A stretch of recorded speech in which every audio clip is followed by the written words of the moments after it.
So, in my journey of creating a life of abundance,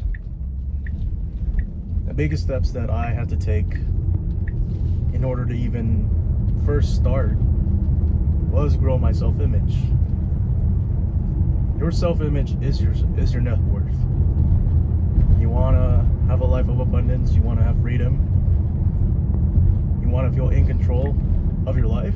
Your self-image is going to be the key thing, the key factor, the key decision in your life. You know, the lifestyle that you want.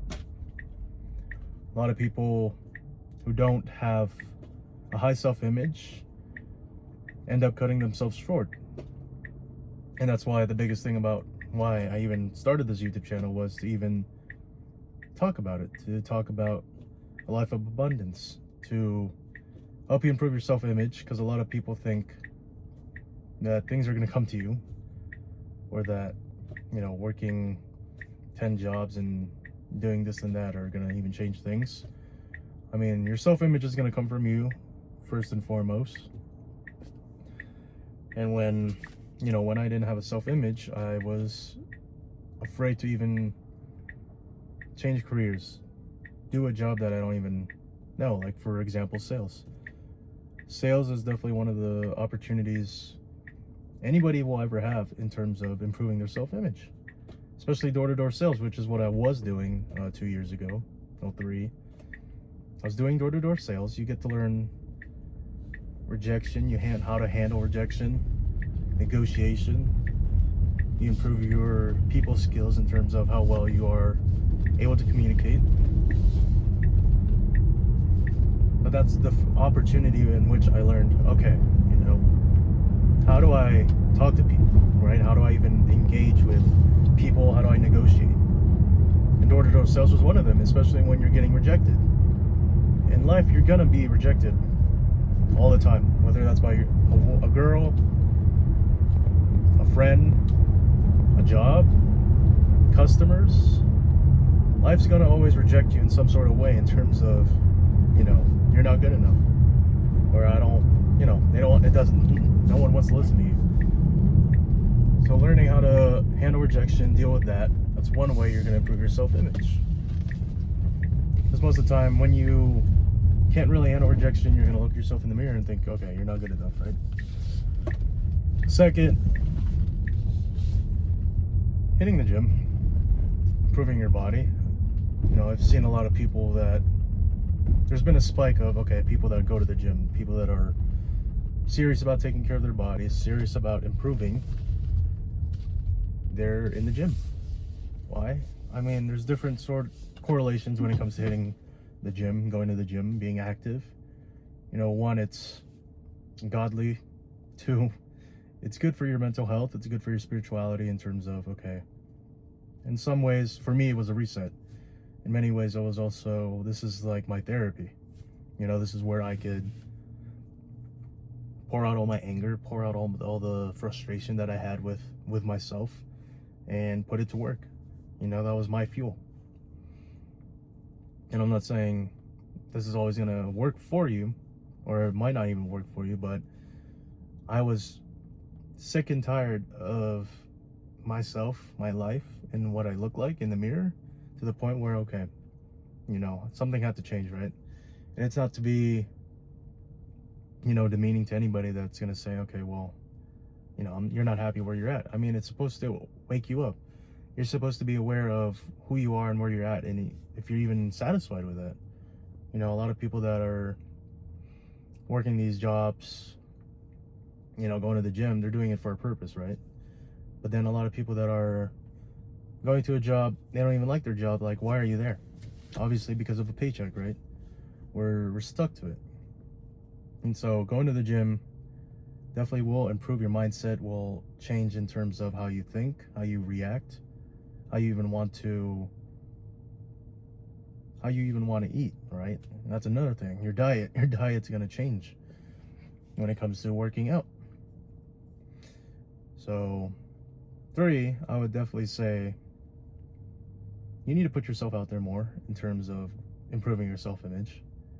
You need exposure to a lot of things. You need to you need to understand what it's like for things to suck. I mean, in general, I threw myself at different jobs. I could say I probably have had 15 jobs within the past maybe 3 years, to be honest. Maybe almost 15 jobs. People are gonna say, okay, why? Why were you like switching jobs? What were you doing? I mean, I wasn't. One, I didn't know what to do. Three, I wasn't satisfied with pay in general. And four, you know, I wasn't. I developed a sense of, okay, I could do better, right? I could grow. So I would go to a job, learn those skills, find another job. Most of it was sales, so I would just learn from that.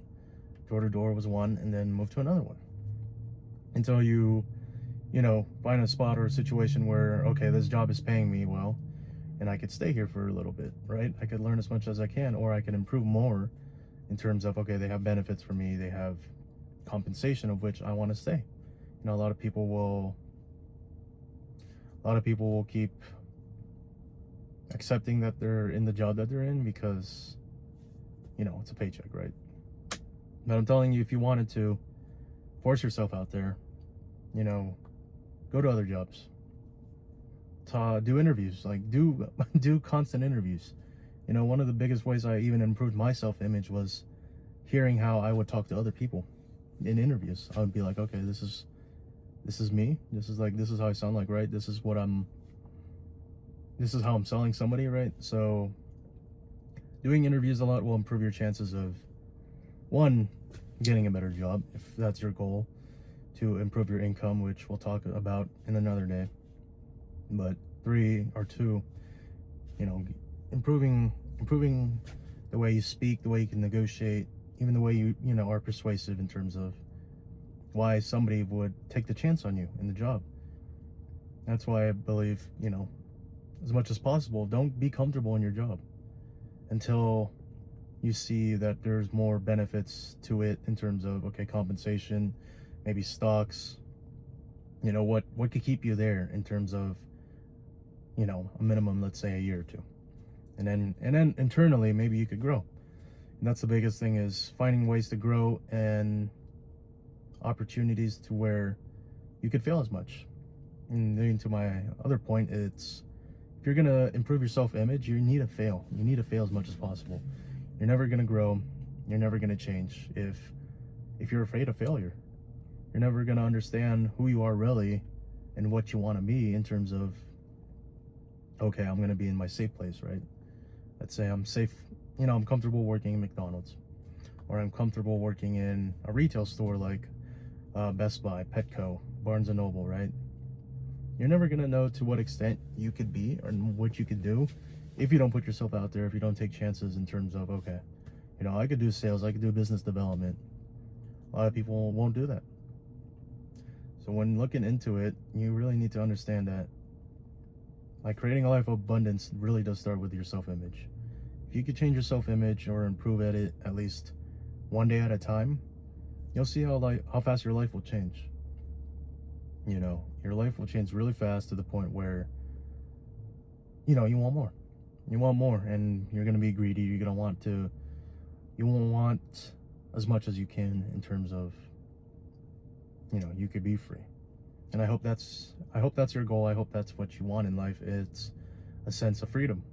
A lot of things going on in this world right now. A lot of people have different opinions and this and that. I mean, you need to find a point in your life where you want to chase freedom.